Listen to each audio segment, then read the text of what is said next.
Magandang umaga po. Kamusta kayong lahat?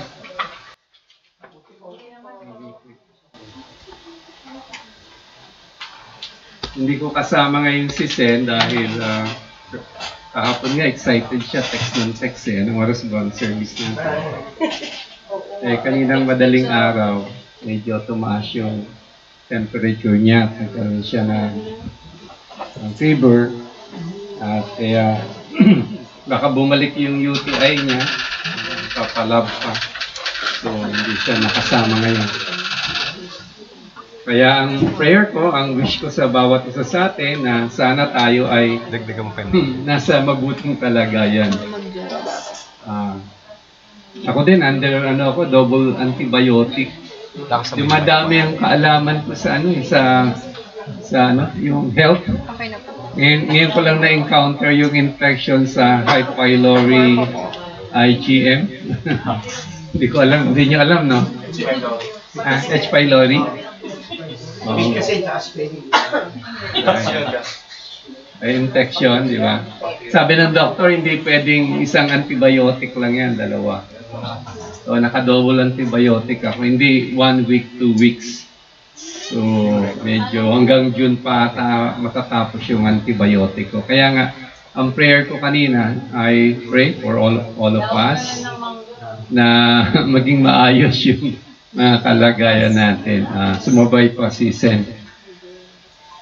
Noong nakaraang linggo, marami kaming activity ni Sen. Dumalo kami sa dalawang funeral, yung nakiramay kami. Sabi dun sa Ecclesiastes, chapter 7, verse 2, ewan ko kung na-encounter nyo na itong talatang ito sa Biblia, pero ang sabi dun, tignan nyo, mas mabuting pumunta sa bahay ng namatayan kaysa sa bahay na may handaan. Tayo, paborito natin handaan eh. Diba? Party-party. Pero sabi dong Ecclesiastes, mas maganda pumunta dun sa bahay ng namatayan kaysa sa bahay na may handaan. Ang dahilan, pagkat yung makikita natin sa buhay natin na tayo man ay nakatakdang mamatay, at pagka nakapag-reflect tayo, marami tayong matututunan sa buhay. Diba? So, nung pagpunta namin doon sa unang namatayan at doon sa pangalawang namatayan, nakita namin, naobserbahan namin na napakahalaga na kasama natin ang Diyos sa ating buhay. Yung unang napuntahan namin, sa siyang mataas na opisyalis ng Nestle Philippines, dalaga pa to noon, talagang malapit siyang lumalakad kasama ang Panginoon. Hanggang nakapag-asawa siya, nagkaroon ng anak. Nung dumalo kami sa libingan niya, dyan sa may, dito sa may Araneta, yung PAS, ang mga naabutan namin doon, ang daming tao. Talagang maraming tao, nalulungkot pero nagbubunyi. Papasalamat sa Diyos na ang buhay niya ay naging kabahagi nila. Maging yung pamilya nila, yung asawa niya na kaibigan namin, ay malungkot pero makuha mismo sa kanyang buhay yung pasasalamat.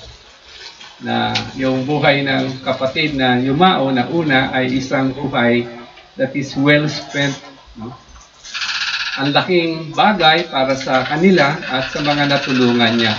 Maging noong service ng necrological, siguro kung di kinat ng host yun, baka abutin ng kinaumagahan.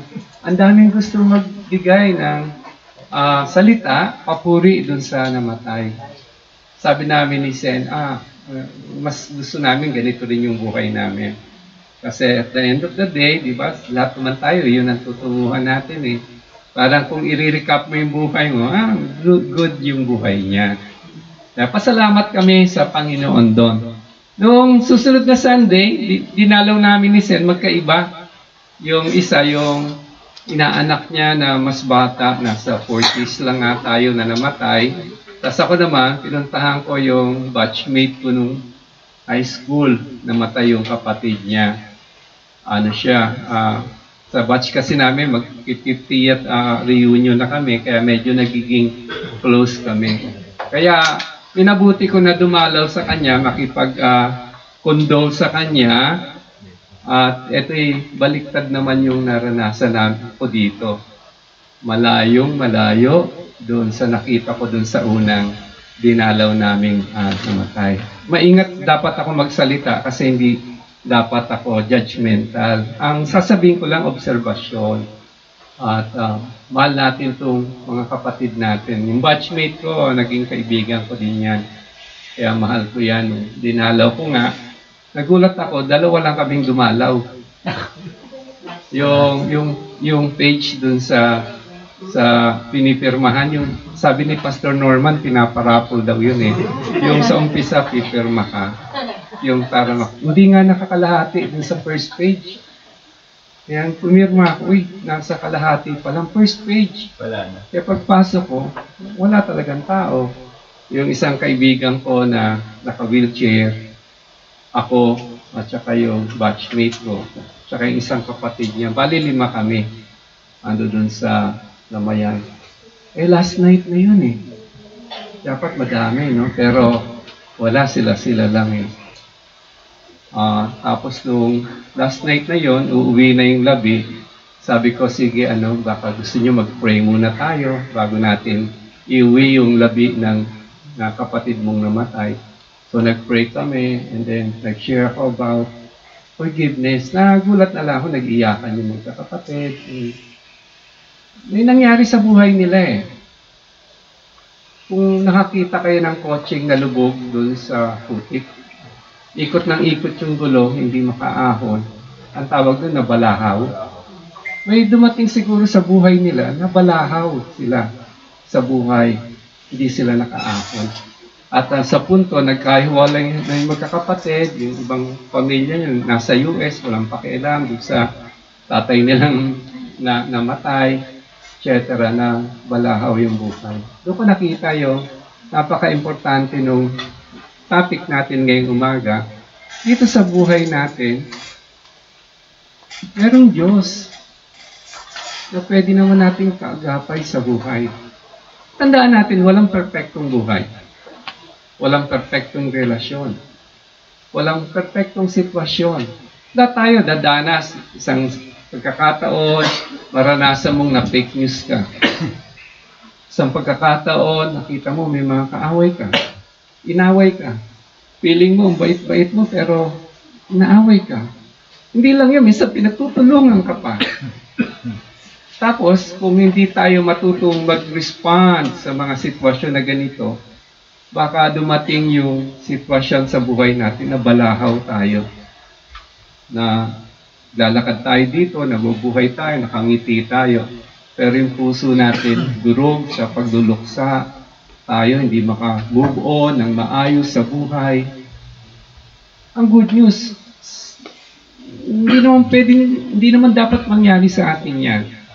Kasi merong Diyos na handang-handa, willing siya. Nagmamahal siya sa atin na gustong maging kaagapay natin siya upang ang buhay natin ay magpatuloy hanggang sa dakong huli ng buhay natin, makita natin na tayo ay lubusang pinagpala ng Panginoon. Hindi natin alam kaya nga sabi ko, kamusta kayo Baka kayo dumadaan sa pagsubok ngayon.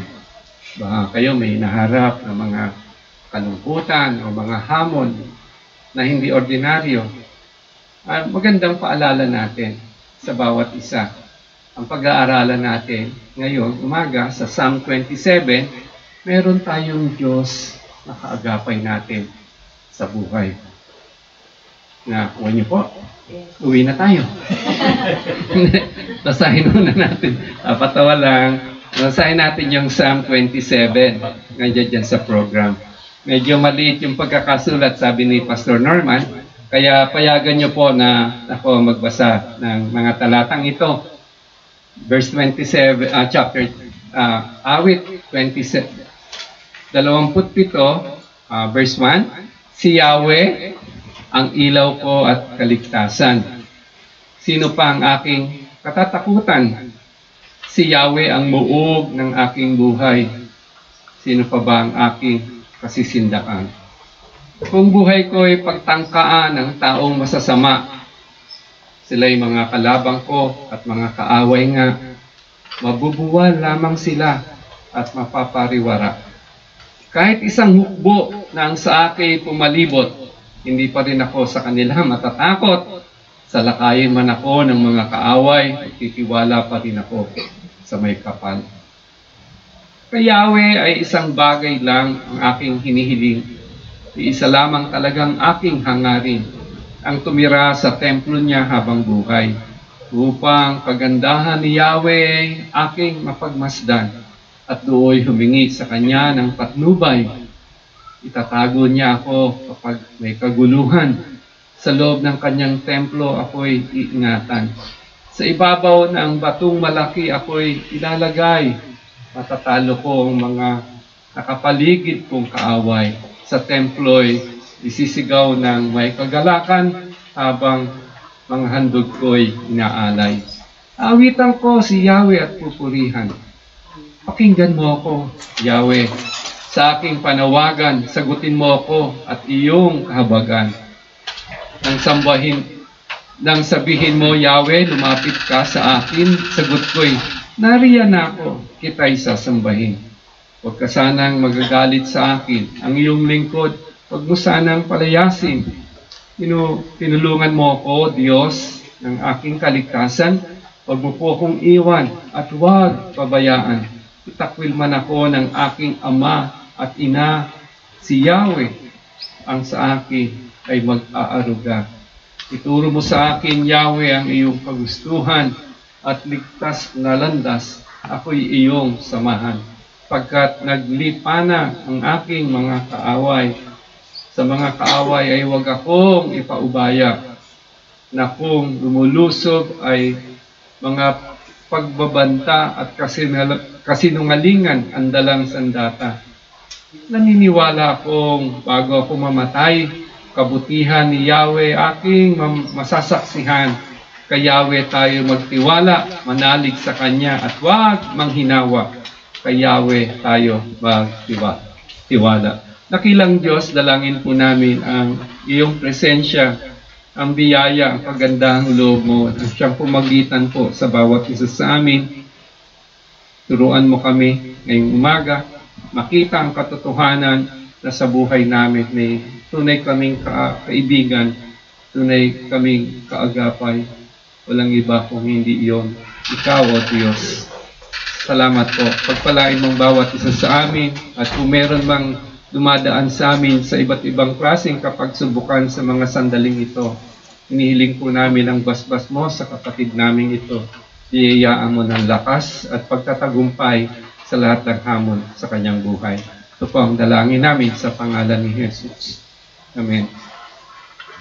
Kung may personal na panaghoy, kumbaga may isang taong sa kanyang sarili na naglalabas ng kanyang mga nararamdamang kabigatan sa kanyang kalooban, itong awit 27, 27 ay isang personal na pananaghoy ni David.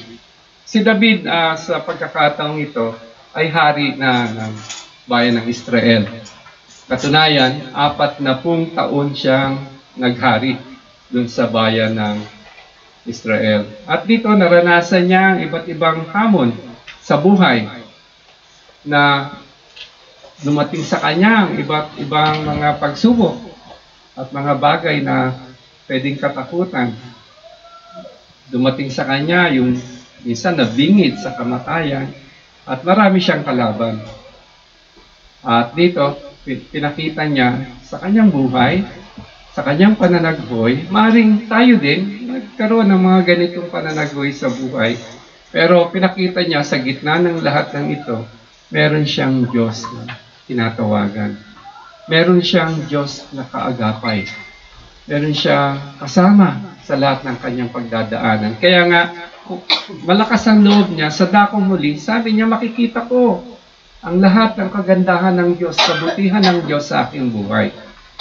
Yung kwento ko kanina tungkol dun sa nauna naming dinalaw na namatay, kitang-kita namin ang ganda ng kanyang buhay, buong pamilya niya, nandoon, nagmamahal, tapos Ang dami niya accomplishment, ang dami niya natulungan. Naalala ko ng mga bata-bata pa kami, mga dalagat binata pa kami, mga kaibigan, kasama namin to ni Sed sa ministry. Nakita namin kung paano siya nagtiwala sa Panginoon. Kaya sabi ko habang nandoon ako, ito ang hantungan ng isang tao na ang kanyang buhay ay sinamahan ng Panginoon. Na ang kaagapay na niya sa kanyang buhay ang Diyos. It was a wonderful ending. Kumbaga sa langit siguro, nung umalis siya sa lupa, dumating sa langit ay nagpapalakpakan ng mga anghel. Ang Diyos ay tuwang-tuwa sa kanyang pagdating. Ito si David. Ganito si David. At ang hamon ng salita ng Diyos sa atin, sana ganun din tayo. Kapatid, hindi pa huling lahat sa atin, ha? Habang tayo ay nabubuhay, pwede pa rin tayo mangarap, mag-ambisyon, na ang wakas ng buhay natin ay isang buhay na lubusang pagpapalain ng Panginoon. Diba lang? Kami ni Sen, nagkikwentuhan kami, minsan parang horror yung kwentuhan namin. Kasi, naka-ready ka na ba, Sen? May mga ganon. Sabi, wala namang takot at handa naman, masaya naman, at siyempre, alam nyo naman yung pagka-senior ka na, di ba? Si Sena, sa ano na siya, hindi naman niya tinatanggi ang edad niya, ako, lalong hindi ko tatanggi. 67 na ako, although sabi ni Pastor Norman, mukha daw akong 66 lang. Hindi halata. Ha? Hindi halata. Hindi halata. 66 lang. So, alam mo, hantungan natin lahat yun eh. Pero, ngayon pa lang, pwede tayo magkaroon ng kapanatagan sa puso natin, kasiguraduhan na magwawakas ang buhay natin na matagumpay. Ayun yung pipiliin natin na lumakad tayo sa buhay na kaagapay natin ng Diyos. Sabi doon sa verse 1 ni David, si Yahweh ang ilaw ko at kaligtasan. Sino pa ba ang aking kakatakutan? Dito makita natin, nagsimula ang buhay na maganda kapag tinanaw mo si Yahweh ang ilaw mo at kaligtasan. Sa panahon ngayon, ang sinasabi dito na tayo dapat tumilala sa Panginoon Jesus bilang Panginoon at tagapagligtas. Maraming mga tao gusto nila si Jesus o ang Diyos tagapagligtas lang. Pag may problema, sige, lapit kay tulungan mo ako sa problema. Pero hindi dumako ba sa totohanang kaisipan na gawing Panginoon? Ibig sabihin ng Panginoon na si Jesus ang nasusunod sa ating buhay. Hindi dumako dun sa ganong katotohanan yung marami. Parang sa kanila tagapagligtas lang. Pero dito si David, sabi niya liwanag ka. Alam niya liwanag, yan nagpapawi ng kadiliman. Ang tao, nalugmok sa kadiliman dahil sa kasalanan. Pero pag ang buhay natin, sinadya nating pagharian tayo ng Diyos, ni Kristo, lalakad tayo sa liwanag. At hindi tayo mababalahaw sa putik o kadiliman. Yun yung sinasabi dito ni David para sa atin.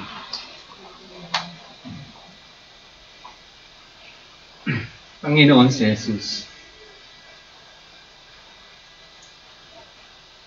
Panginoon si Jesus sa ating buhay. Ibig sabihin, sumusunod tayo sa turo ni Jesus. Diba? Hindi tayo sumusuway sa kalooban niya. Lahat tayo, we struggle with sin. Lahat naman tayo, ako lalo na. Struggle ako sa kasalanan. Pero we do not practice sin. Yung mga born again, yung mga nakakilala kay Kristo, pag nagkasala ka, malungkot ka. Nahiya ka sa Diyos. Diba? Ito, ibig sabihin nito, you don't practice sinning in your life. Pagka nag-practice in sinning ka, hindi mo talaga Lord seek Christ, you practice in sin, gawa ka ng gawa ng kasalanan, baliwala lang sa iyo yan. Pero, kung ikaw ay Kristiyano, hindi naman tayo mga perpekto, bumabaksak tayo sa kasalanan, we struggle with sin. Nilalabanan natin. Diba? Minsan bumabaksak tayo. Kadalasan lagi. Ako, lagi akong bumabaksak. Lagi kong ginagamit yung 1 John 1:9. If we confess our faults, our sins to God, He is faithful and just to forgive us and to cleanse us from all unrighteousness. Isang biyaya ng Panginoon sa atin yan. Kaya nga, ang Lord, tinuruan tayo, tayo din dapat nagpapatawad. Isa sa mga kasalanang minsang minamahal ng tao, mga Kristiyano, yung hindi pagpapatawad. Alam nyo, kasalanan yan. Ito yung nakita ko doon sa nagsira ng relasyon, ng pangalawang dinalaw kong kaibigan. Hindi sila nag-uusap. Dalawa na lang sila magkapatid doon. Hindi sila nag-uusap. Nagte-text lang pag may gustong sabihin. Wala pang reply. Sabi nung batchmate ko, itong tinext ko, walang reply. Kaya nung pagkakataon nung prayer, nakapag-share ako tungkol sa forgiveness. Gulat na lang ako, nag-iiyakan sila. Tapos, doon ko nakita na minsan, pag hindi natin sineryoso yung salita ng Diyos, kasi sabi ng iba na hindi nagpapatawad, masama yung ginawa sa akin.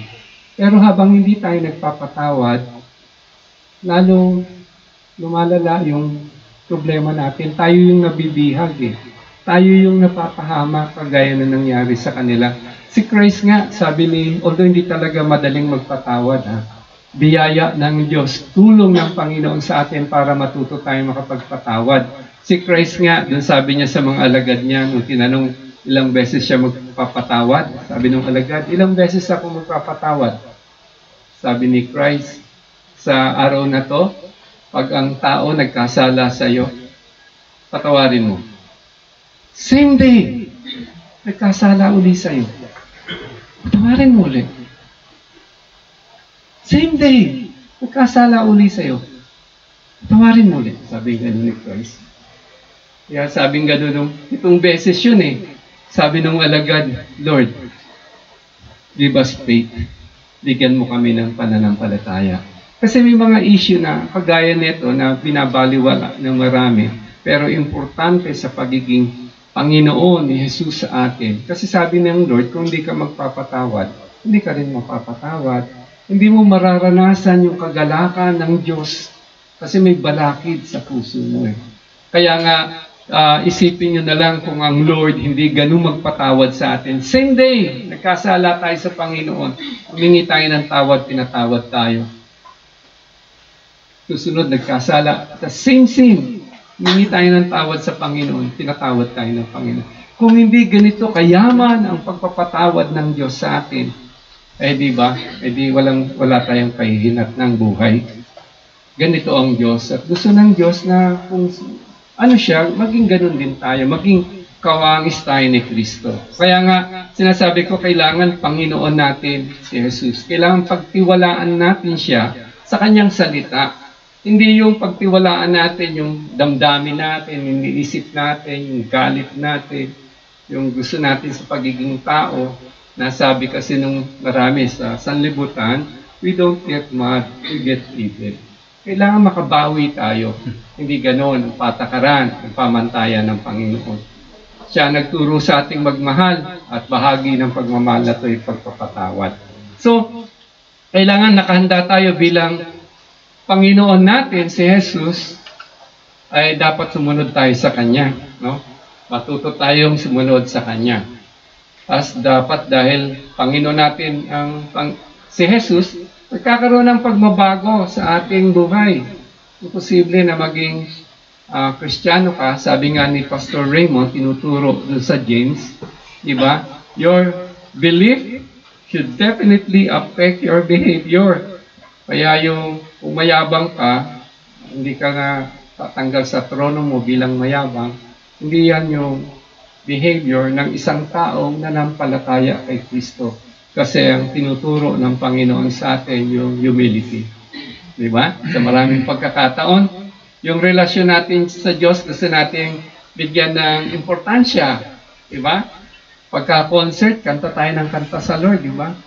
Tuwan-tuwa nga ibang mga foreigners dito sa Pilipinas, pagka-concert talagang inuunahan pa sa pagkanta yung singer. Tuwan-tuwa sila, palakpakan eh. Ikaw ba ganyan ka din ka-enthusiastic pag magpapasalamat ka sa Panginoon? Pag sasamba ka sa Panginoon? Ganyan mo ba binubuhos ang iyong pag-ibig sa Panginoon? Yung emosyon mo? Kasama ba sa pagbibigay mo ng respeto paggalang sa Kanya? Tayo lang dito sa mga Kristiyano, nagwo-worship, nagte-text eh. Kita ka gano'n. Nasagot sa text, nagwo-worship. Ano ba yung kinunta natin kanina? Kumakanta na o text. Ang tunay na worship, kung papanik tayo sa langit, gulat tayo eh. Ibang klaseng worship to.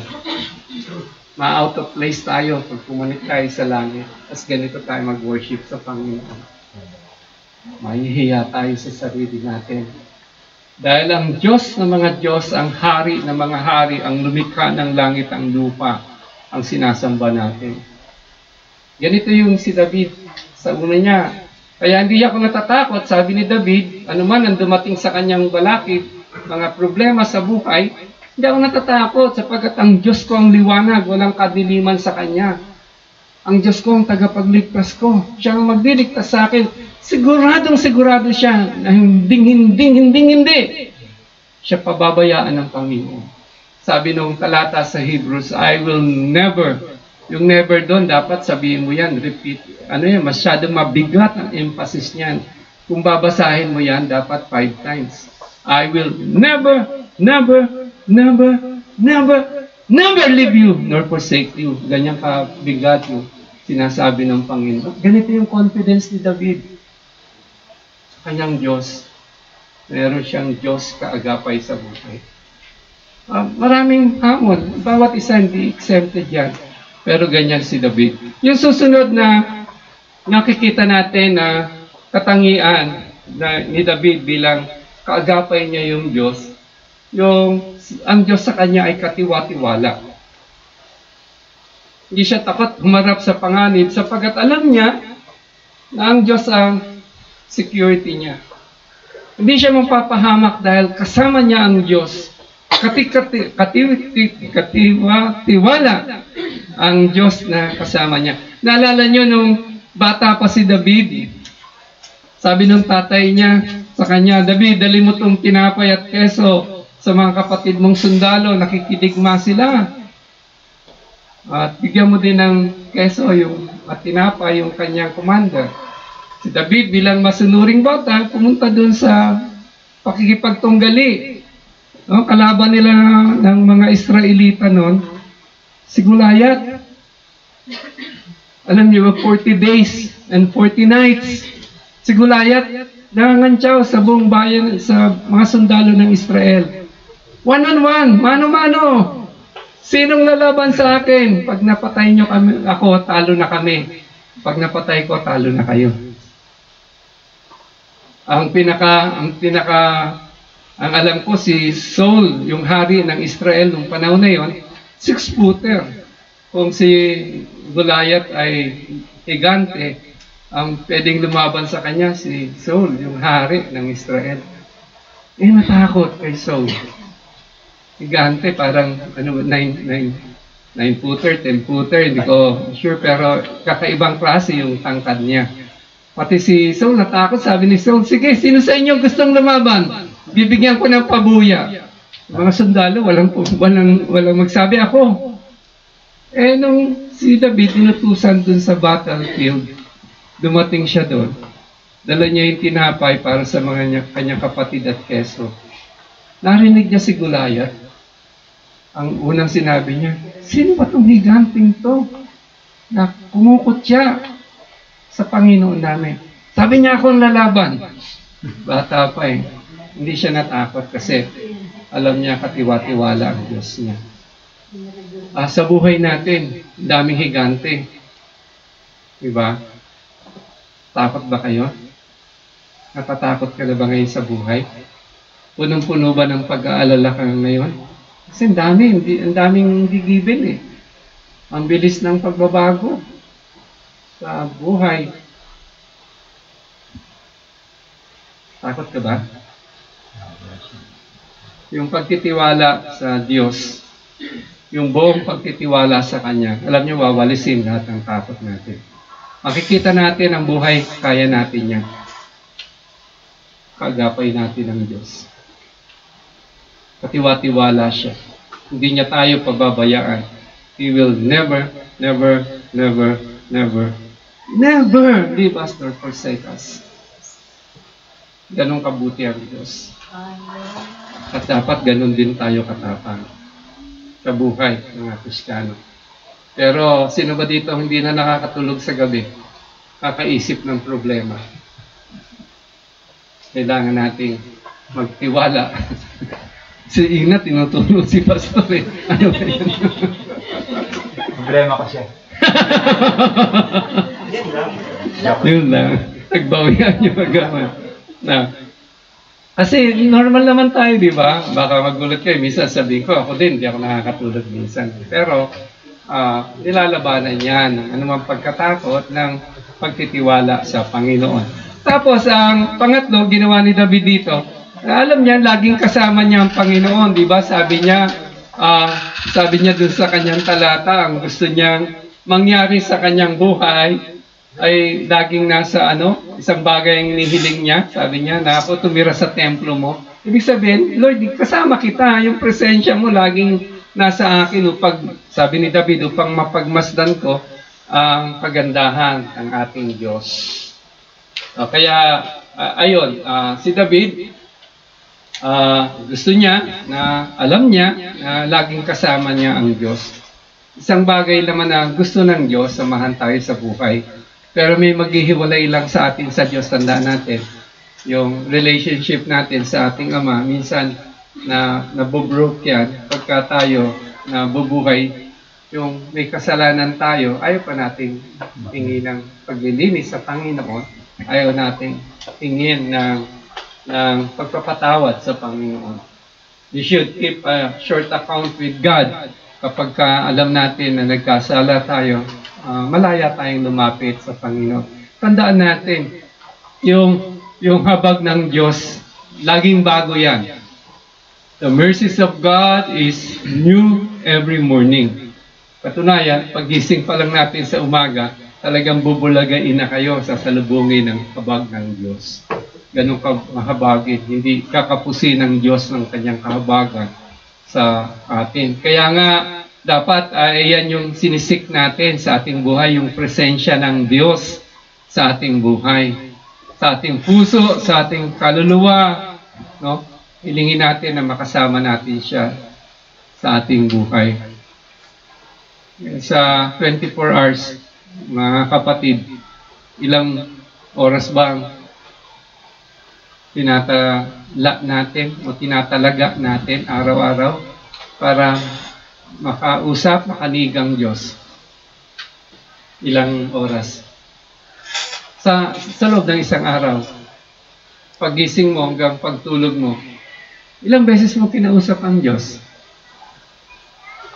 Sabi ng isa, never. 5 beses, never. 5 never. Never. Thank you, Lord. Pwede naman yung gano'n, maya-maya. Pero, hindi tayo autopilot. Dapat we mean it from the heart. Hindi yung minsan nahulog minsan nahulog yung barya. Praise the Lord! Ano ba naman yan? Tapos nadalas, praise God! Hindi. Dapat kung sasabihin man natin yung mga katagang yon, talagang we mean it in our hearts. Pero yung seryosong pakikipag-usap sa Panginoon, question. Ilan sa atin dito nagbabasa pa ng Word of God? Ayun, isa. Salamat po. Dalawa. Salamat po. Hindi, para sa Panginoon naman yan, di ba? Makikipag-ugnayan ka sa Lord. Yung ako, papasalamat ako kay Sen, araw-araw, makikita mo yan, nagbabasa sa kwarto niya. Nagbabasa talaga sa Bible. Ako, pag lalabas ako, punta ako dun sa site na ginagawa namin. Alam kong protektado ako kasi nakikita ko lagi si Sen nagpipray. Alam ko lagi ako pinagpipray ni Sen. Ayun, ganon. Siya din, pinagpipray ko.